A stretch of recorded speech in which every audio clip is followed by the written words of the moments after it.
everyone, and welcome back to my channel. In this video, I'm going to be starting a new series about my experiences at school.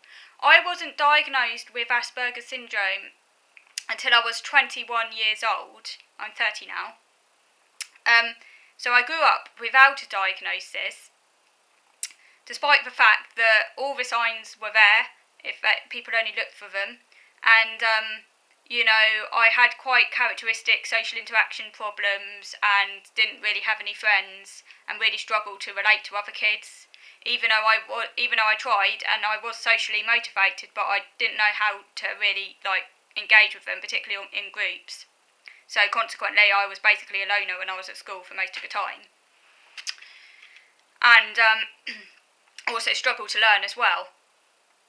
And, I was a happy child. I was quite kind of like in my own little bubble.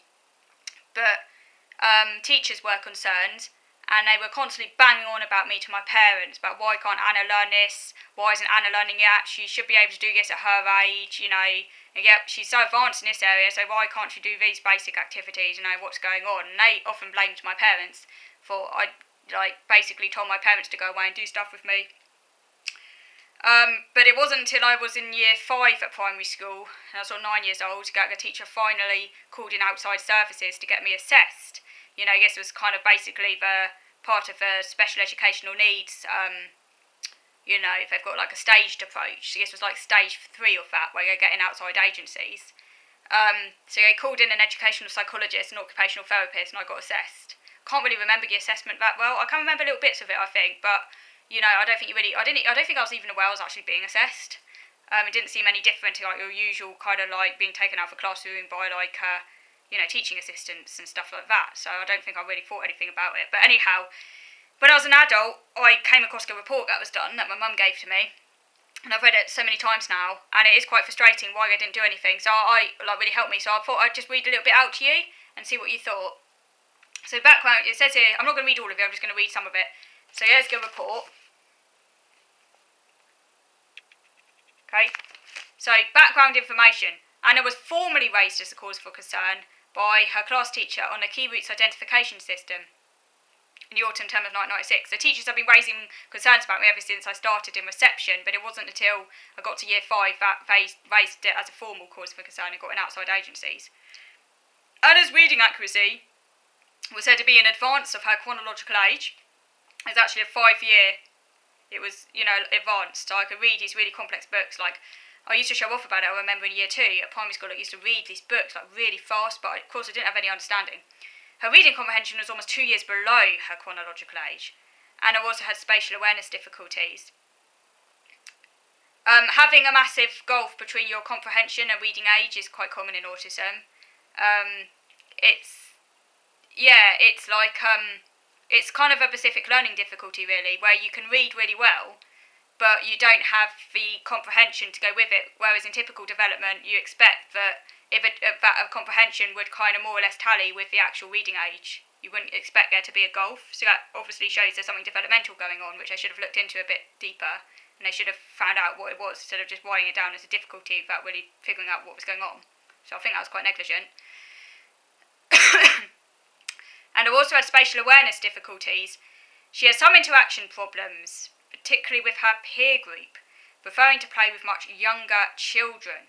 So, although I did try and interact with other kids, more often than not, they were at least 2 years younger than me, and often the kids I played with had issues themselves, of some description, say learning difficulties, or some of them were actually autistic, like me, weren't diagnosed till a lot later. I know there's one girl who was diagnosed when I was at secondary school, which made sense, but we often played together, She was in my brother's years, so 2 years younger than me.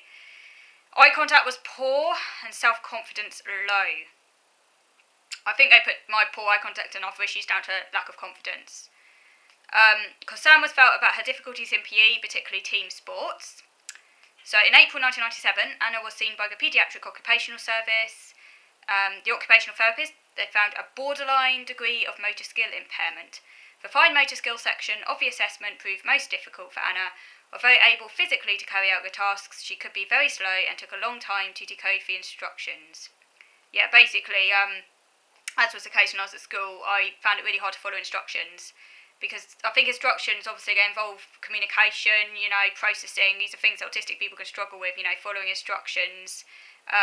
Particularly in a fast-paced environment, it can be very hard. And consequently, I think it's easy for others to think of a kid as being a bit slow or maybe wayward or a whole range of different reasons. Teachers often label these kids, and it's really not very fair. And you end up sometimes getting punished for it as well, shouted at and stuff, because, teachers don't often understand. Your child might actually really have some real reason why they can't follow instructions. It happens in the workplace as well, it's really not good. It causes low self-esteem and all sorts of problems. Mrs. Kumar also noticed her spatial awareness difficulties. I was asked by school for an educational psychology assessment. I saw Anna in January 1998. I also discussed her with a class teacher, special needs coordinator and her parents. Again, it describes my issues. It's interesting that under speech and language skills, it says, although Anna was quiet during assessment, her speech was well articulated and comprehensible. She listened well to instructions. So, basically, I did cooperate, I presented well, I was quiet, so that might, because, they probably, I don't know, but they might have had some very old-fashioned ideas about autism, as kind of, if of a child, like, misbehaving or, like, and I did misbehave sometimes. Sometimes I was quite troublesome, but a lot of the time I was very quiet and quite passive and, like, did as I was told and came across as quite, just shy and kind of rather, meek and modest and just a little quiet, shy girl lacking in a bit of confidence, maybe. So that might be part of the reason why I was overlooked. An ability to persist at tasks. Yeah, I can persist at tasks when I want to. I do have that kind of conscientiousness. I cooperated fully throughout the assessment, but she seemed rather lacking in confidence at times. Eye contact was felt to be good, however. Interesting, because the teacher said my eye contact was poor, which was flagged up earlier in the report. Eye contact was poor and self-confidence low. But with the educational psychologist, my eye contact was felt to be good, so a bit of a disparity there. And I reckon it's something to do with the fact that in a one-to-one environment, this is still the case today, if I'm in a one-to-one environment, it's very low-key, low arousal, it's easier for me again to do all those social moves and stuff like that. That's actually quite common with autism as well. It's not always a consistent picture. So that's why they really do need to look at all quarters. Often eye contact is used as a kind of be-all and end-all, the eye contact, and I think people get fixated on eye contact and autism, but, it's a myth that autistic people always avoid eye contact. That's just one potential symptom, and it's not always there in all cases all the time. I struggle with eye contact. In some cases, my eye contact might have been poor, but it doesn't mean it's going to be poor all the time. And then, very characteristic is obviously the cognitive assessment, when my verbal scale were high-end average, but by 99 to 111, which is in the average range, high average. But my performance abilities, that's say non-verbal, involving motor and practical skills, was only 58 to 74, which is significantly below average, and that's only on the first percentile. That's in the LD range, so that's really, really, really impaired. So a really massive discrepancy. You wouldn't get that in a neurotypical. In like neurotypical saying inverted commas, although obviously all people have strengths and weaknesses, they would take a test and the scores will still be within the same range. So they might find, okay, they're slightly better at verbal maybe and slightly not so good at performance. So their strengths in the verbal range maybe, but it won't be a massive gap. It will still be within the same parameters.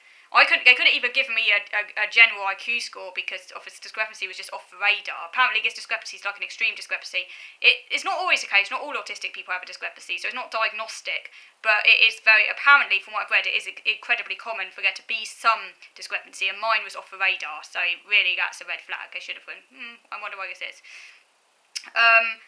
So yeah, and all the scores within it were up and down, very choppy. Spiky profile, I think is what they call it. So again, it says that I had severe perception and spatial difficulties, problems with visual memory, visual sequencing. It is likely that her number skill difficulty is linked to her spatial and perception problems, because I had very, very severe number skill difficulties. I still do. You don't understand.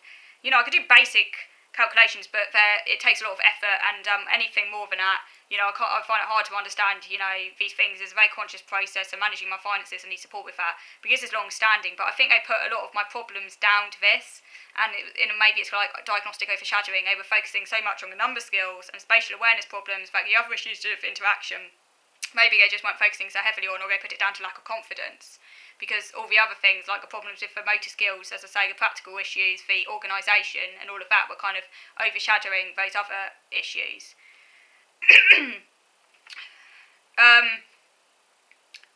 So yeah, and then it basically goes on, and obviously these problems apparently were there since nursery school. It says that problems with practical and motor skills were noted at nursery school.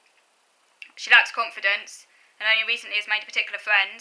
It mentions my nervous anxieties, I wash hands repeatedly at home and is worried about getting dirty. Self-help skills were slower to develop, with dressing being particularly difficult for her. Still takes a long time to tie laces, and also cannot do jigsaws at all when small, her mother said. It's interesting. So, it's interesting because doing jigsaws is often said to be an autistic strength. As I said, I'm not stereotypical, but in my case not. But I think that's partly because of the spatial awareness problems and because, like, the maths problems, like dyscalculia side. And I think that's partly why that was. Organisational skills, very poor indeed. It mentions my problems in netball and, yeah, things like that. Still seems like a little girl, both physically and emotionally. So again, it mentions all the things the school needed to do to help me at school with learning, literacy, number, emotional, organisational, all the things the school should have done. This report helped get me into the secondary school close to home, religious school that took, I think, about 5 kids a year who were from non-religious families that had what they used to call special educational needs. And I did get some support there, really very limited support. I mean, this was just academic support, like an hour or two a week to leave classroom and have this small group support in the learning support base. I absolutely hated it, and I was so pleased when eventually they said I didn't need it anymore. And then I just went back to having occasional teaching assistant support in the classroom until eventually that was faded out. But basically, it didn't do half of what it said on here. I don't think I pretty much did any of it. It's absolutely ridiculous, and it does make me feel very, very angry. And it didn't do anything about the social skills side, despite the fact it was glaring them in the face. I was a loner, and they should have done something. The primary school knew about this from year R. I mean, it's absolutely ridiculous. It does make me feel very, very angry. But anyhow, I'll be coming back to this. It's only meant to be a short video.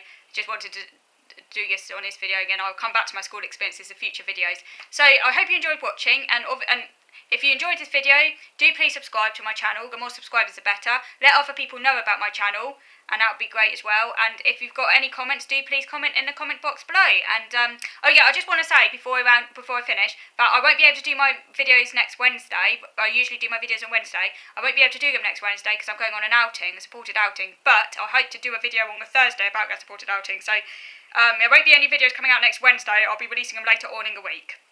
Okay, so I hope you enjoyed watching.